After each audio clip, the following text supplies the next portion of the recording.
Ladies and gentlemen, please silence your cell phones. Thank you.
Please sit down. Thank you.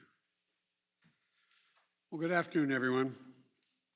I know you're hearing a lot about something called supply chains and how hard it is to get a range of things from a toaster to sneakers to bicycles to bedroom furniture.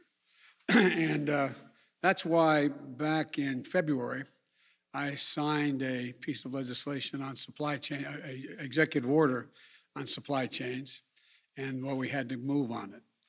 And with the holidays coming up, you might be wondering if gifts you plan to buy will arrive on time.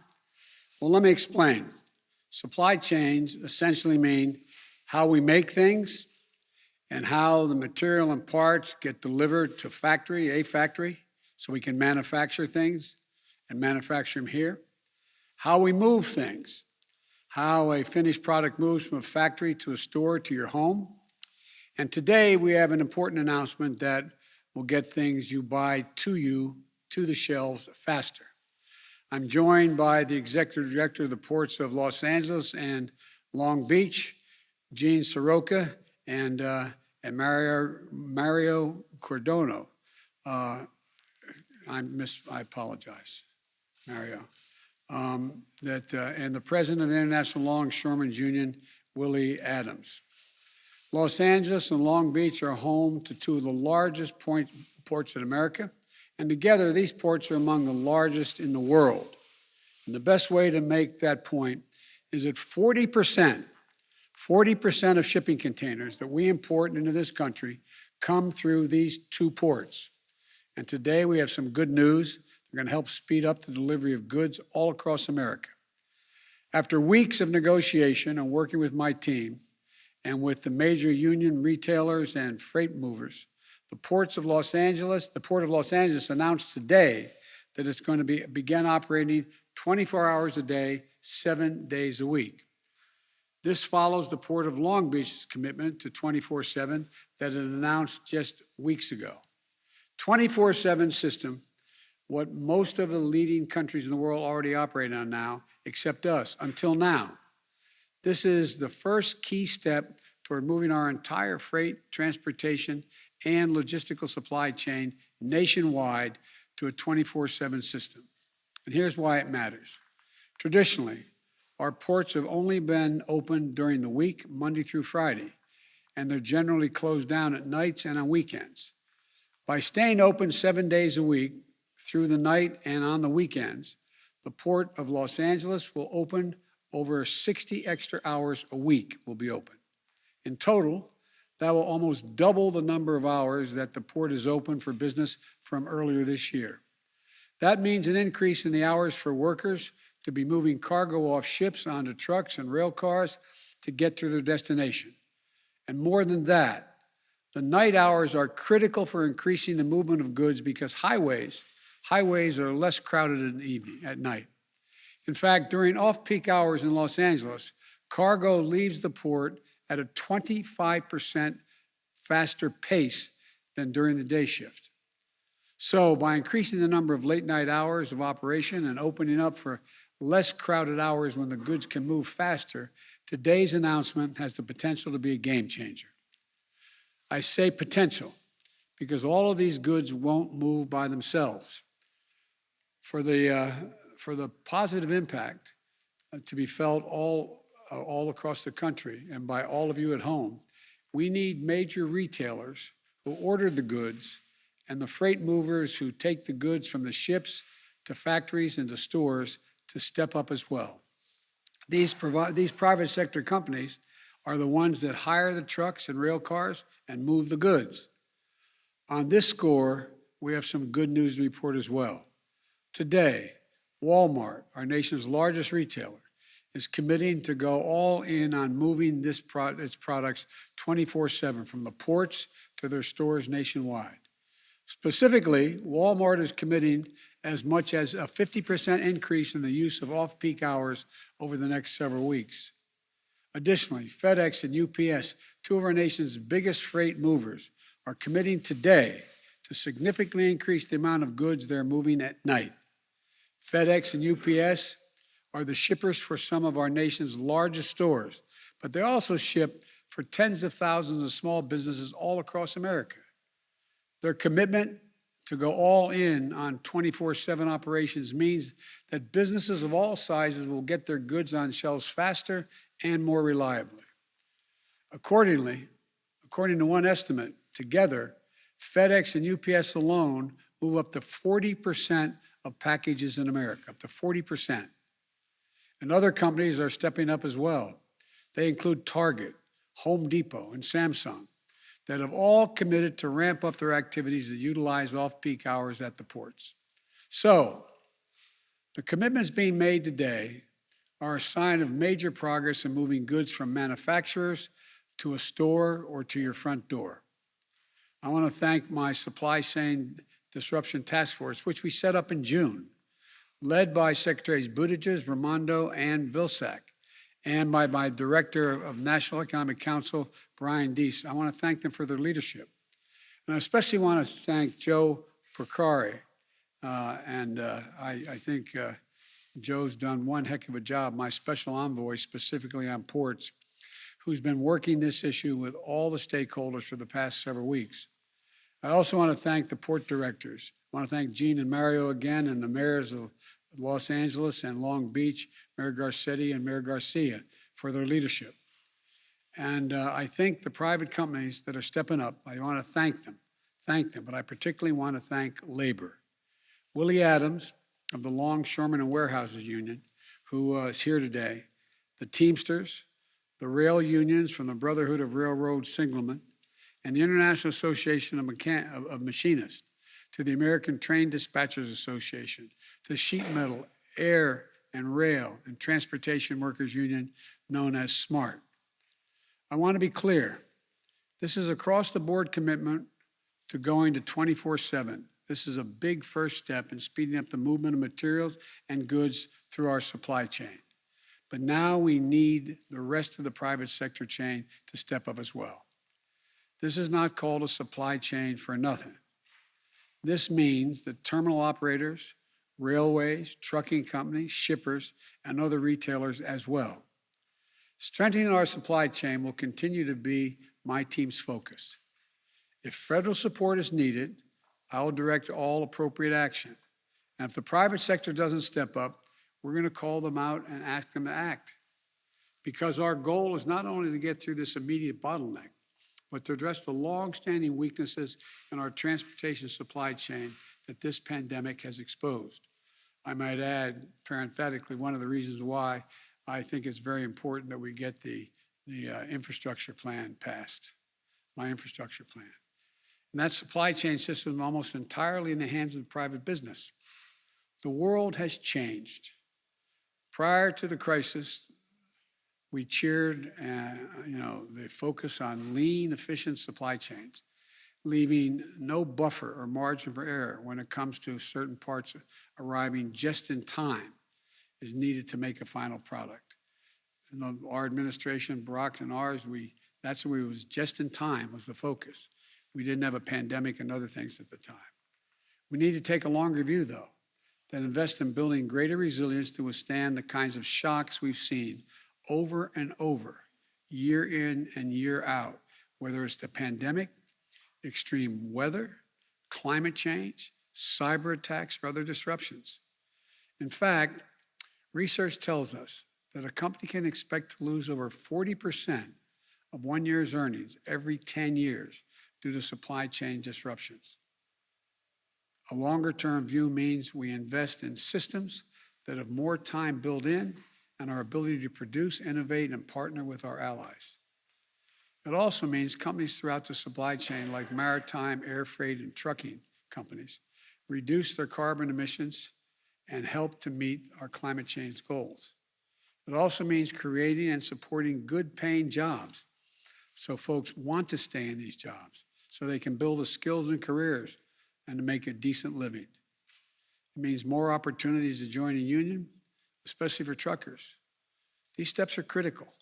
They allow companies to pivot quickly when a disruption hits because they've invested in their workers' skills, and training up front to be able to adapt. We need to invest in making more of our products right here in the United States.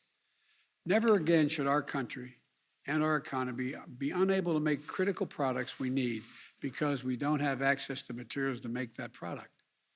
Never again should we have to rely too heavily on one company or one country or one person in the world, particularly when countries don't share our values when it comes to labor and environmental standards. I've said before, we're in the competition for the 21st century. We are America. We still have the most productive workers and the most innovative minds in the world. But the rest of the world is closing in, and we risk losing our edge if we don't step up. In order to be globally competitive, we need to improve our capacity to make things here in America while also moving finished products across the country and around the world. We need to think big and bold. That's why I'm pushing for a once-in-a-generation investment in our infrastructure and our people with my infrastructure bill and my Build Back Better Act.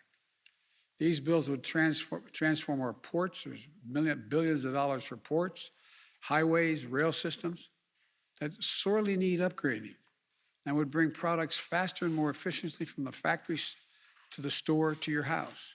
Let me be clear. We're proposing to make the biggest investment in ports in our history. The bill would also make investments in our supply chains and manufacturing and strengthening our ability to make more goods from the beginning to end right here in America.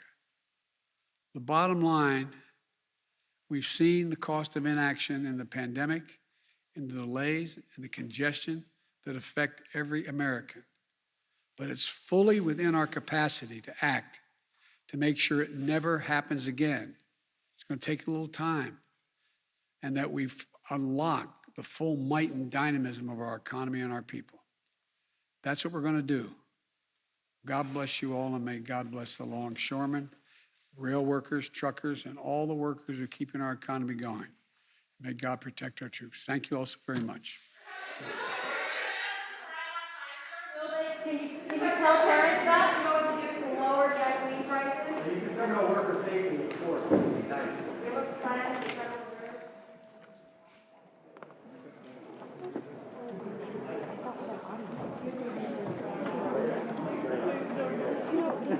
Thank you. It's expired today? Right. right. Yeah, you would think. You would think.